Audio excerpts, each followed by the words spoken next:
ये कहानी है रमेश की। एक ऐसा नाम जिसे सुनकर लोग अक्सर नजरें फेर लेते थे। रमेश एक बुजुर्ग भिखारी था जो शहर के पुराने वीरान बाजार के बाहरी हिस्से में भीख मांगता था। उसकी एक टांग बचपन के किसी हादसे की वजह से हमेशा के लिए टेढ़ी हो चुकी थी। उसकी आंखें अंदर धसी हुई थीं।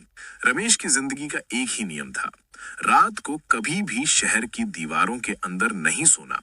वो हमेशा पुराने कब्रिस्तान के पास वाली टूटी फूटी दीवार के सहारे बैठता था, जहां रोशनी कम पहुंचती थी और लोग गलती से भी उस तरफ जाने की हिम्मत नहीं करते थे।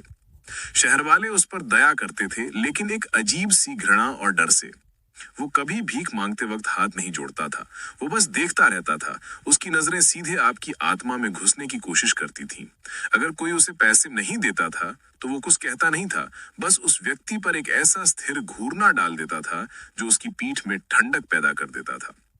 वो कार्तिक पूर्णिमा की रात थी, जब अमावस्या का घना अंधेरा आसमान पर छाया हुआ था। हवा में एक अजीब सी भारीपन थी। उस रात रमेश हमेशा की तरह अपनी जगह पर बैठा था, लेकिन आज उसकी आंखें सामान्य से अधिक चमक रही थीं। आधी रात के करीब जब शहर पूरी तरह सो चुका था, रमेश अचानक उठ खड़ा हुआ। उसकी टेढ़ी टांग उसे खींच रही थी, लेकिन आज वो दर्द उसे महसूस नहीं हो रहा था। उसने अपने हाथों में पकड़ी हुई मिट्टी से भरी कटोरी जमीन पर फेंकी और बड़े आराम से, बिना लंगड़ाए, उस दिशा में चला जिधर से लोग ज्यादा गुजरते थे, पुराने बाजार की ओर। उस रात एक सफल व्यापारी सेठ किशनलाल अपनी हवेली लौट रहे थे। उनके साथ 2 बॉडीगार्ड थे। सेठ किशनलाल स्वभाव से बहुत कंजूस और घमंडी थे। वो अक्सर रमेश को भगा देते थे और उसे शहर पर बोझ कहते थे। जब वे उस कोने के पास से गुजरे जहां रमेश आमतौर पर बैठता था, तो उन्होंने देखा कि वो जगह खाली है। आज बाबा दिखाई नहीं दे रहा, एक बॉडीगार्ड ने बोला। सेठ किशनलाल हंसे। अच्छा हुआ, उस बदकिस्मत शक्ल को यहां देखकर मेरी नींद खराब होती थी। जैसे ही वे आगे बढ़े, अचानक घोड़ों ने जोर से हिनहिनाना शुरू कर दिया और वे रुक गए। क्या हुआ? सेठ गुस्से से चिल्लाए। तभी अंधेरे में उनके सामने रमेश खड़ा था। वो उन चिथड़ों में नहीं था जो वो हमेशा पहनता था। आज उसके कपड़े बिल्कुल साफ थे, लेकिन वे किसी पुराने जमाने के लिबास जैसे लग रहे थे, जो गहरे काले रंग के थे और उनमें से मिट्टी की नहीं बल्कि सूखी हुई सड़ी हुई पत्तियों की गंध आ रही थी। रमेश ने बोला, सेठ किशनलाल, तुम मुझे अनदेखा कर रहे थे? सेठ किशनलाल का चेहरा सफेद पड़ गया। रमेश, तुम यहां क्या कर रहे हो? तुम्हारी टांग? रमेश ने अपनी टेढ़ी टांग पर जोर दिया। जमीन से कर्कश आवाज आई और वो पूरी तरह सीधा खड़ा हो गया। उसकी आंखें अब लाल नहीं थीं, बल्कि पूरी तरह सफेद थीं, जैसे दूध में डूबे हुए पत्थर। टांग? ये टांग तो हमेशा से मेरी नहीं थी सेठ जी। ये तो उस वक्त टूटी थी जब मैंने अपने बच्चों के लिए रोटी मांगी थी और तुम्हारे बाप ने मुझे लात मारी थी। सेठ किशनलाल को याद आया। उनके दादाजी के जमाने की बात थी। उस समय उनका परिवार भी गरीब था और उन्होंने कभी कभी गरीबों पर जुल्म किए थे। तुम कौन हो? सेठ कांपते हुए बोला। वो रमेश जो तुम सबने मिलकर बनाया।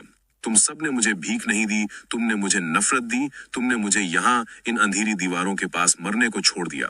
क्या तुम्हें लगता है कि एक इंसान इतनी नफरत और उपेक्षा झेलकर सिर्फ मर जाता है? उसने एक बॉडीगार्ड की ओर इशारा किया। तुमने कल मुझे एक जूता मारा था। तुमने सोचा था कि मैं तुम्हें देख नहीं रहा था। बॉडीगार्ड जमीन पर गिर पड़ा। उसके मुंह से झाग निकलने लगा और उसका शरीर अजीब तरह से मुड़ने लगा। कुछ ही पलों में बॉडीगार्ड एक भयानक मौत मर गया। सेठ किशनलाल दहशत में थे। माफ कर दो, हम तुम्हें पैसे देंगे जितना चाहो। रमेश का भयानक चेहरा उनके करीब आ गया। पैसे? क्या पैसा मेरी जली हुई उम्र लौटा सकता है? क्या पैसा उन हजारों रातों की ठंडक लौटा सकता है जब मेरा जिस्म कांपता रहा? इस शहर के हर अमीर ने, हर खुशहाल इंसान ने मुझे अनदेखा किया। उन्होंने सोचा कि गरीबी सिर्फ एक बाहरी चीज है जिसे पैसे से मिटाया जा सकता है। उन्हें नहीं पता था कि जब आप किसी इंसान से उसकी पहचान छीन लेते हैं, तो उसके अंदर एक ऐसा अंधेरा पैदा होता है जो किसी भी चीज से ज्यादा ताकतवर होता है। रमेश जोर से हंसा। ये हंसी किसी भिखारी की नहीं थी, ये किसी पुराने जख्म की हंसी थी जो अब फोड़ बन चुका था। मैं सिर्फ भीख नहीं मांगता था, मैं इंतजार कर रहा था कि कब ये शहर मेरी उपेक्षा की कीमत चुकाएगा। उसने अपना हाथ सेठ किशनलाल के सीने पर रखा। सेठ को लगा जैसे उनके दिल की धड़कनें रुकने लगी हैं। तुमने मुझे जीवन दिया और मैंने तुम्हें अपना अंत दिया, रमेश ने कहा। सेठ किशनलाल की आंखें बाहर निकल आईं। उनका शरीर जमीन पर गिरा और तुरंत पत्थर जैसा सख्त हो गया। उनके चेहरे पर उपेक्षा का आखिरी भाव जमा हुआ था। दो बॉडीगार्ड का शिकार होने के बाद रमेश यानी उस प्रेत ने अपनी बाकी की रात शहर के उन हिस्सों में भटकने में बिताई जहां गरीबी और अमीरी की दीवारें सबसे ज्यादा मोटी थीं। उसने उन घरों को छुआ जहां बच्चे भोजन के लिए तरसते थे और उन महलों के दरवाजों पर दस्तक दी जहां भोजन बर्बाद होता था। सुबह होने से ठीक पहले जब पहली किरणें आसमान को छूने वाली थीं, रमेश वापस उसी टूटी हुई दीवार के पास पहुंचा। वो फिर से बूढ़ा और लंगड़ा दिखने लगा। उसके कपड़ों पर फिर से धूल और गंदगी लौट आई। उसकी आंखों में वही पुरानी खोई हुई चमक आ गई। वो जमीन पर बैठ गया जैसे उसने अपनी सारी अलौकिक शक्ति खर्च कर दी हो। वो वापस रमेश बन गया था, एक आम दयनीय भिखारी। शाम ढली और रमेश फिर से भीख मांगने निकला। जब लोग उसे देखते तो वे उसे वही पुराना दयनीय प्राणी समझते।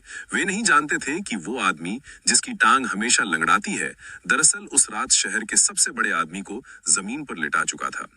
रमेश अब ज्यादा भीख नहीं मांगता था, वो बस देखता था, और जब कोई उसे नजरअंदाज करता या उसे अपशब्द कहता तो रमेश की सफेद आंखें एक पल के लिए चमक उठती थीं और वो जानता था कि किसी न किसी के जीवन में उसकी उपेक्षा की कीमत अब भी चुकाई जा रही होगी, क्योंकि उस गली के किनारे बैठा वो भिखारी सिर्फ एक इंसान नहीं था, वो शहर के सामूहिक अपराधों का जीवन स्मारक था।